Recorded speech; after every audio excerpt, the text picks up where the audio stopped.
पाकिस्तान में आतंकी संगठन लश्कर-ए-तैयबा के सरगना हाफिज सईद को लेकर एक चौंकाने वाला खुलासा सामने आया है। उसका बेटा यानी तलहा सईद अब खुलकर मीडिया के सामने आकर उसने दावा किया है कि हाफिज सईद पाकिस्तान सरकार की सुरक्षा में पूरी तरह सुरक्षित और आराम से रह रहा है।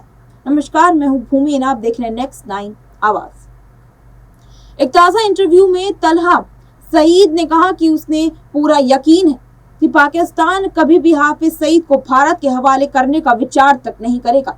उसने ये संकेत भी दे दिया है कि उसके पिता का स्वास्थ्य पहले जैसा नहीं रहा और इसी की वजह से अब वह खुद भी अधिक सार्वजनिक गतिविधियों में हिस्सा लेने लगा है।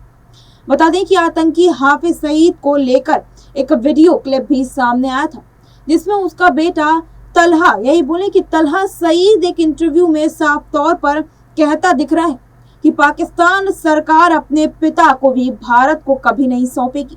इंटरव्यू के दौरान जब तलहा से पूछा गया कि पाकिस्तान भारत की सालों पुरानी मांग को मानते हुए हाफिज सईद को भारत के हवाले कर सकता है, तो उसने दो टूक में जवाब दिया और साफ इनकार करते हुए कहा कि ये यकीन मानना मुमकिन ही नहीं हो सकता। तलहा ने एक वीडियो के आगे कहा कि पाकिस्तान सरकार और खुफिया एजेंसियां अब अच्छी तरह जानती हैं कि हाफिज सईद के खिलाफ भारत के आरोप पूरी तरह से निराधार है। भारत ने लंबे समय से हमारे खिलाफ एक झूठा नैरेटिव खड़ा कर दिया है। सरकार को उसकी सच्चाई पता है और वह अब कभी भी इस तरह का फैसला नहीं लेगी। बताया जा रहा है कि बीते कुछ महीनों से तलहा सईद लगातार पाकिस्तान मीडिया में सक्रिय दिखाई दे रहे हैं और धार्मिक और राजनीतिक मंचों पर अब उसकी उपस्थितियां बढ़ रही हैं। विश्लेषकों का मानना है कि ये उसकी छवि को आगे नेतृत्व के रूप में स्थापित करने की कोशिश है, क्योंकि हाफिज सईद की तबीयत बिगड़ने के बाद संगठन के नेतृत्व परिवर्तन की संभावना बढ़ गई है। अब सबसे बड़ा सवाल तो ये उठता है कि हाफिज सईद की तबीयत बिगड़ने का कारण कहीं उनका बेटा तलहा ही तो नहीं?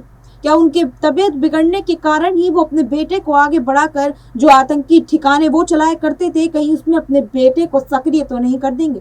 अब इस पूरे मुद्दे को लेकर आपकी क्या राय होगी, हमारे साथ कमेंट सेक्शन में जरूर साझा करें और ऐसे ही देश दुनिया की तमाम खबरों से जुड़े रहने के लिए बने रहिए हमारे साथ नेक्स्ट 9 आवाज पर।